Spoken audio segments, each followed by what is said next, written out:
أنزل على عبده الكتاب ولم يجعل له عوجا والصلاة والسلام على أشرف الأنبياء والمرسلين سيد الأولين والآخرين وعلى آله وصحبه والتابعين وتابع التابعين إلى يوم الدين.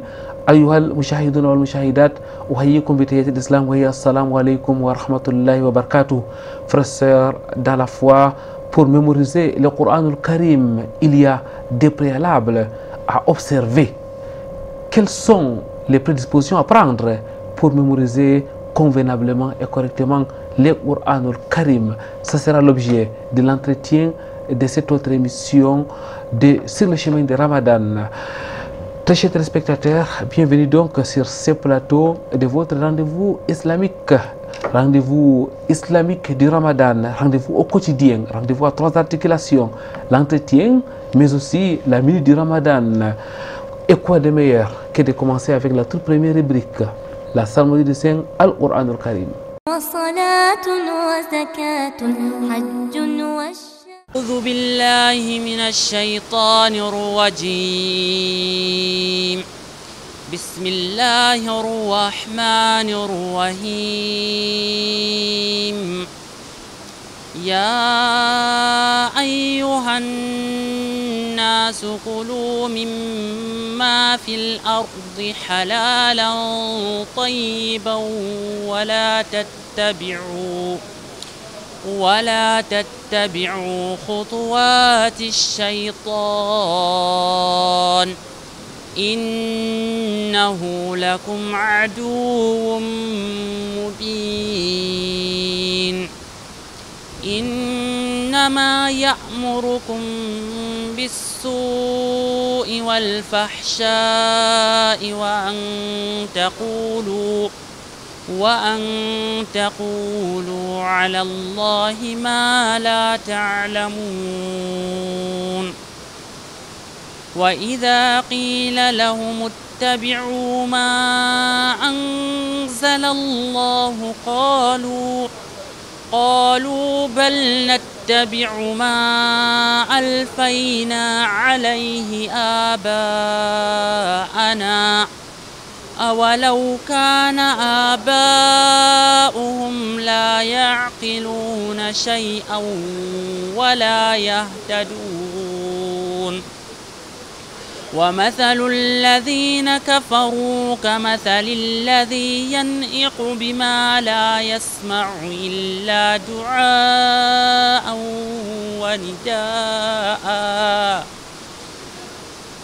صم بكم عمي فهم لا يعقلون.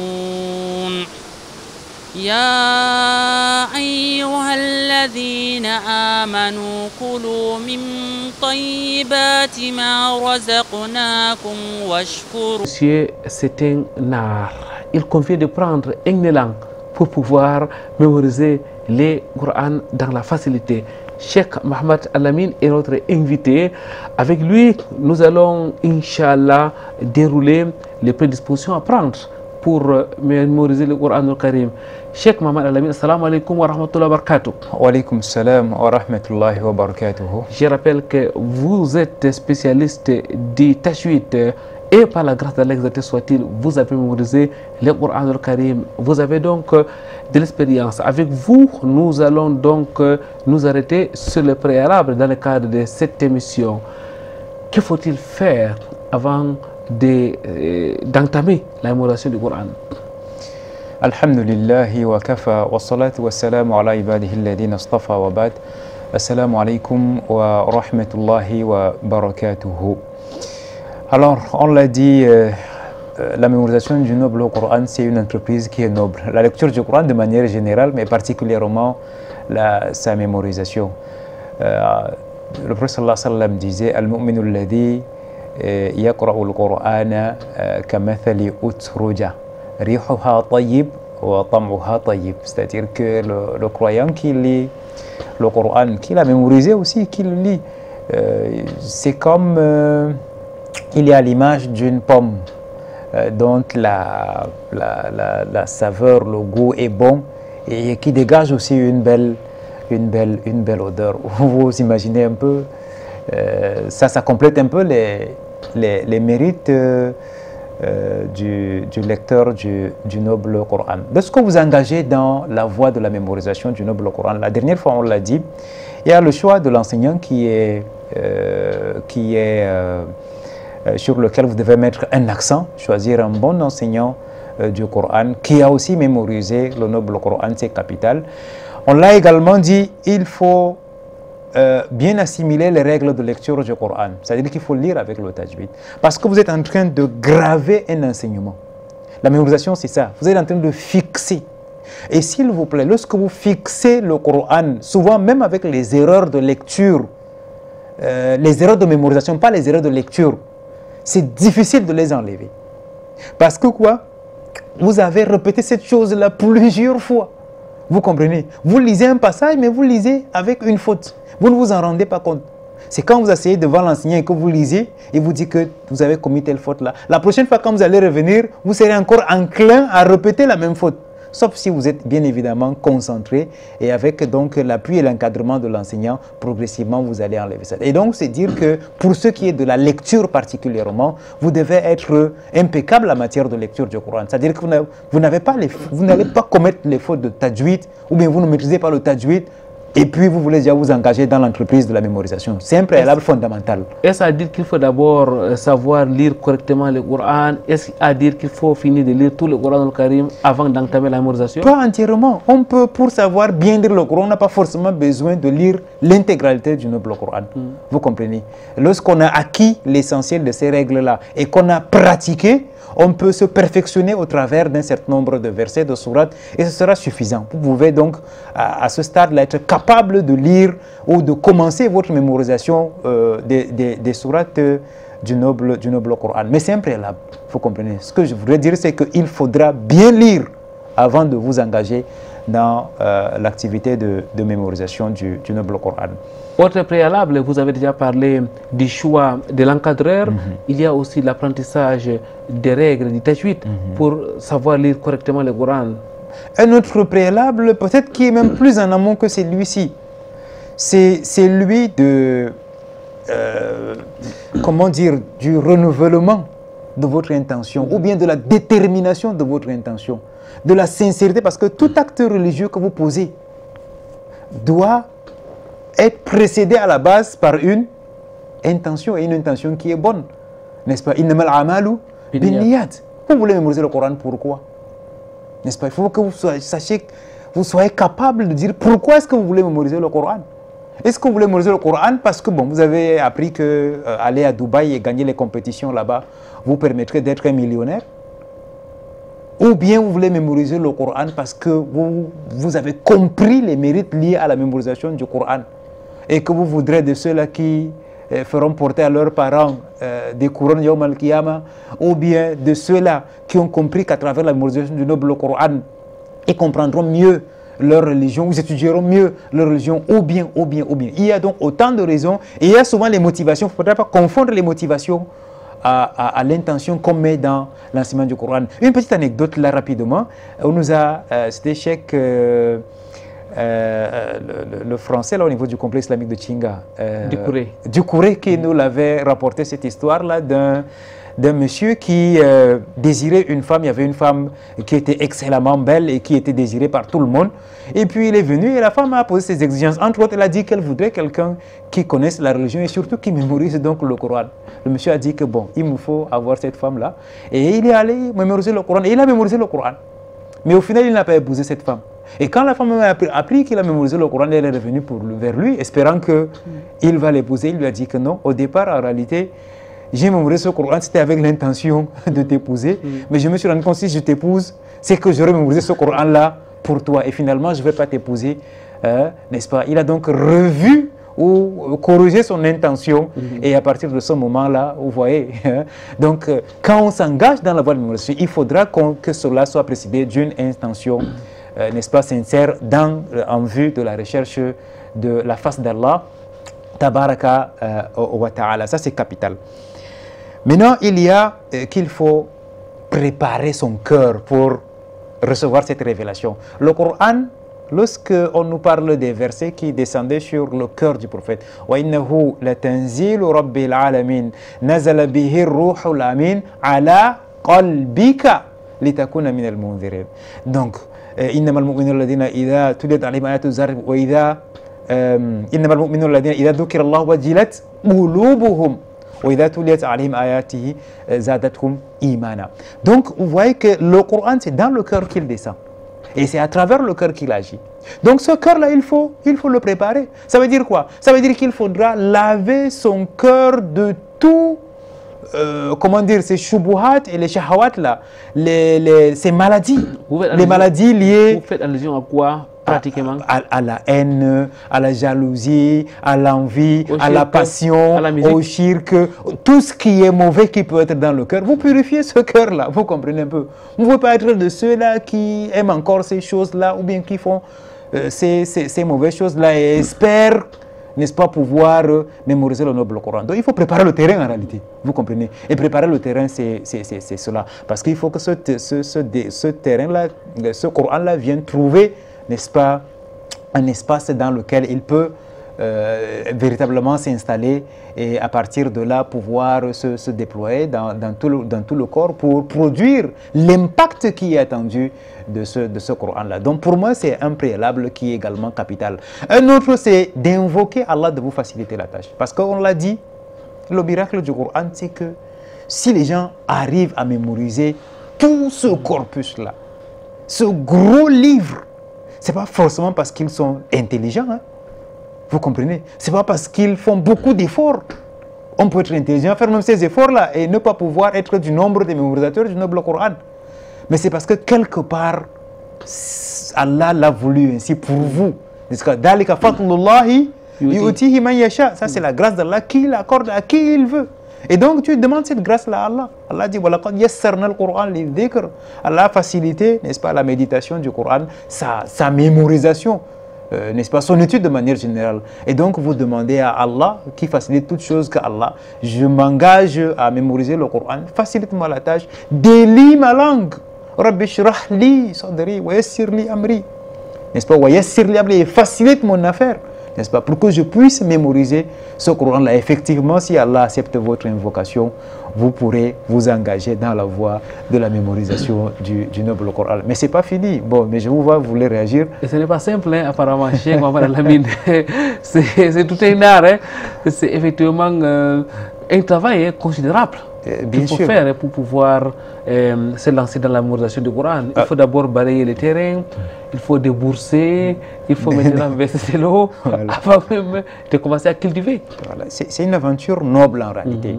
C'est une très grande aventure, une aventure noble. Et il faudra donc des provisions pour cette aventure-là. Et la meilleure manière donc de s'approvisionner, c'est la crainte d'Allah tabaraka wa ta'ala. Une fois que ce préalable-là est rempli, on peut maintenant planifier sa mémorisation. Merci. Avant de parler de la planification, on va introduire notre rubrique, la minute du Ramadan.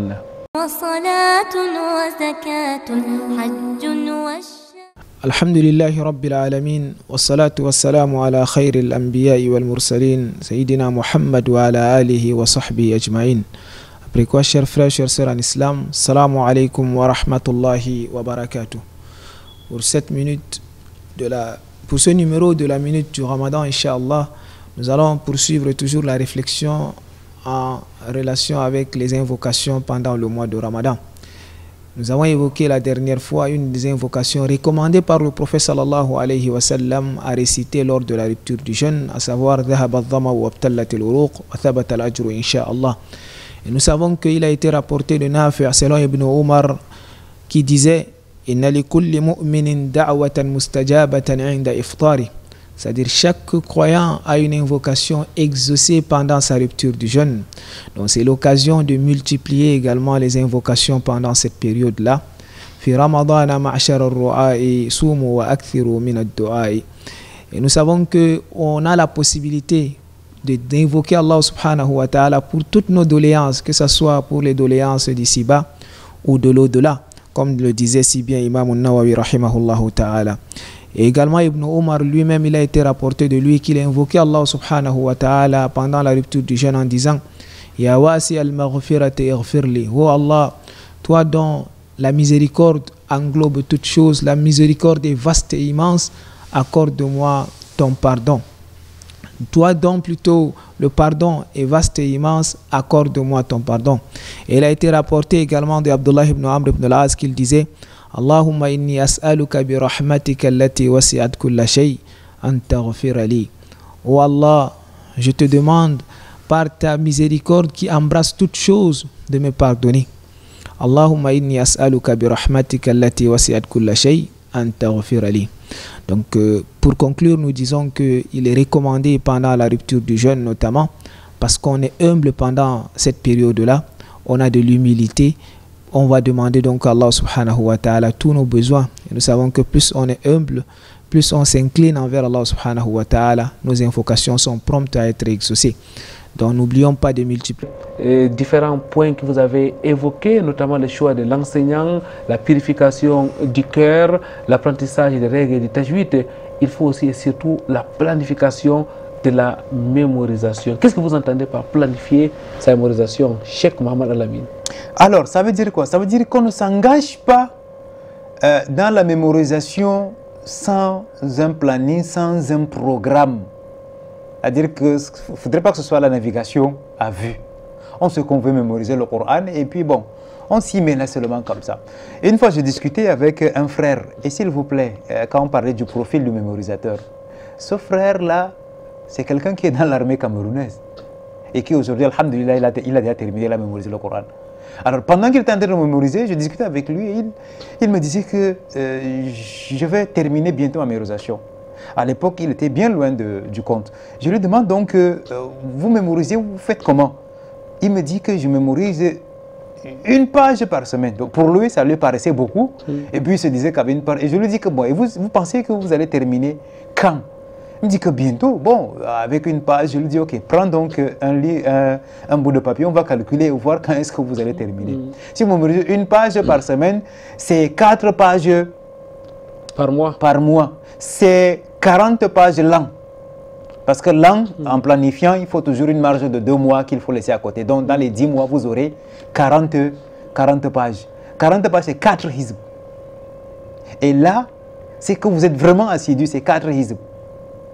Et c'est au bout de 15 ans que vous allez terminer votre Coran. Il a sursauté.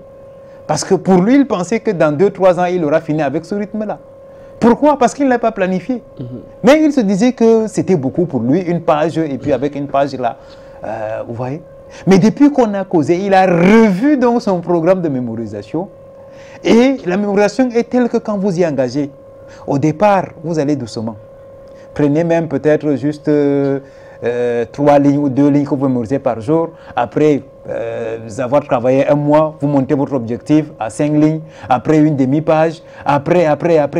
Et vous verrez que viendra un moment où vous serez capable de mémoriser une feuille, de mémoriser un robot par semaine, de mémoriser un hizb par semaine. C'est bien possible. Vous comprenez? Voilà. Et c'est donc capital quand on veut s'engager de se dire que je voudrais mémoriser mon Coran là en tant de temps. Et maintenant, donc, il faut donc calculer. Il faut calculer. La manière la plus simple, c'est par page. Ou bien par les divisions du Coran, c'est-à-dire par robot. Parce que chaque hizb a 4 robots, un quart. Chaque hizb a 3 à 4 quarts, si vous voulez. D'accord? Et donc, sur cette base-là, il y a 60 hizb. Vous comprenez? Ça veut dire que pour savoir combien de robots il y a, vous faites 4 fois 60. Ça fait combien? 4 fois 60, ça fait 240. D'accord? Et sur cette base-là, vous pouvez planifier votre Coran. Ça veut dire que si vous voulez mémoriser le Coran en 2 ans, vous devez être capable de mémoriser 30 hizb par an. Si vous voulez mémoriser 30 hizb par an, et on l'a dit, on divise donc l'an en 10 mois. Les 2 mois étant consacrés au cas de maladie, à certaines indisponibilités. Ça veut dire qu'il faut être capable de mémoriser 3 hizb par mois. Et si vous voulez mémoriser 3 hizb par mois, par semaine, qu'est-ce qu'il vous faut? N'est-ce pas? C'est presque 8 pages par semaine, et ainsi de suite. Ouais, un peu. Donc, quel que soit le temps que vous voulez, si vous essayez de planifier votre mémorisation, vous saurez que le Coran a 60 hizb. Si je veux prendre 10 hizb par an, c'est un hizb par mois et qu'au bout de 6 ans, j'aurai donc fini mon Coran. Vous comprenez? Voilà. Et là, avec cette visibilité, vous pouvez faire un bon suivi. Vous pouvez, comment dire, essayer à tout moment de savoir à quel niveau vous vous retrouvez, qu'est-ce qui vous reste, quel est le retard que vous observez, comment le rattraper, et ainsi de suite. Mais si c'est, et même votre motivation, parce que quand vous êtes fixé un temps, vous êtes serein, hein, parce que vous savez, vous êtes dit que c'est 6 ans. Vous êtes dit que c'est 6 ans, c'est 10 ans. Ça veut dire que c'est 10 ans, ça veut dire que c'est 6 hizb par an. Et puis progressivement, vous allez vers votre objectif, vous êtes serein, vous êtes calme, et Inch'Allah, vous arriverez à bon port si vous ne lâchez pas prise. Vous comprenez? Et donc, s'il n'y a pas ce programme, ce planning-là, et que vous engagez comme ça là, dans cette aventure, après Shaitan va vous dire que vous êtes en train de perdre votre temps. Hein? Et ça, c'est un sentiment que tous les mémorisateurs ont. À un certain moment, ils se disent que est-ce que c'est que j'ai mémorisé même déjà là? Est-ce que c'est pourquoi le moment venu, on parlera aussi du programme de révision pendant que nous sommes en train de mémoriser, ou bien révision après avoir mémorisé le Noble Coran. Cette planification implique, vous l'avez dit, Cheikh Mohamed Al-Amin, la fixation de l'objectif, avoir une vision claire. Et maintenant, si on sait qu'il faut mémoriser une page par semaine, faudrait-il fixer le nombre de lignes qu'il faut mémoriser par jour, ou alors ça se limite juste à la planification hebdomadaire? Là, c'est votre manière de vous organiser. Alors, si vous dites que c'est une page par semaine, par exemple, la page par semaine, la page des mushaf, les exemplaires du Coran qui nous viennent d'Arabie là et qui sont assez répandus, c'est 15 lignes. C'est 15 lignes. Pouvez-vous dire que si c'est 3 lignes, j'ai dit quelque chose comme ça, si c'est 3 lignes, ça veut dire que vous aurez 5 jours pour mémoriser et les 2 autres jours pour mieux les fixer, par exemple. Vous comprenez un peu? Non. Vous dites que, pour aussi vous dire, les 2 premiers jours, vous fixez la demi-ligne, la demi-page, pardon. Les 2 premiers jours, vous fixez la demi-page. Le 3e jour, vous revisez cette demi-page. Le 4e et le 5e jour, vous fixez l'autre demi-page. Et puis, le 6e jour, vous revisez cette dernière demi-page. Le 7e jour, vous revisez l'ensemble. Pour vous organiser de cette façon-là. Donc, il y a plusieurs méthodes, n'est-ce pas, qui vous permettront de... Masha'Allah. Toujours est-il que la planification et les secrets, mesdames, mademoiselles, messieurs, pour pouvoir réussir à mémoriser convenablement. Qu'Allah exalté soit-il nous facilite cette mémorisation. Cheikh Mohamed Al-Amin, nous arrivons à la fin de cette autre émission. Peut-être un dernier conseil avant qu'on ne parte pour aujourd'hui. Le dernier conseil, c'est qu'on a dit tout le monde peut mémoriser. Si tout le monde a rempli les conditions requises, aujourd'hui, même à distance et donc en ligne, on peut aussi mémoriser le Noble Coran. Et s'il vous plaît, à notre niveau, nous avons plusieurs élèves actuellement là qui sont en train de mémoriser le Coran en ligne. Et donc, vous voyez que la mémorisation, elle est vraiment à la portée de tous, pourvu, n'est-ce pas, comme on l'a dit, qu'on le veuille. Parce que qui veut, peut mémoriser le Noble Coran. Qu'Allah nous facilite. Amin. Qui veut, peut. Qu'Allah fasse en sorte. Est-ce que vous êtes encore décidé? Vous êtes déjà décidé? Ou pas encore? Qui? Vous, personnellement? Déjà décidé, alhamdulillah. Masha'Allah. Je vais m'inscrire dans votre école. Vous serez la bienvenue, Inch'Allah. Quelles sont les conditions? Parce qu'il faut que notre retraité soit témoin. Quelles sont les conditions? Non, les conditions, elles sont accessibles. Vous pourrez les remplir facilement. Les conditions, s'il vous plaît, les conditions claires que j'écoute. Oui. Qu'est-ce qu'il faut? On doit payer à la fin du mois.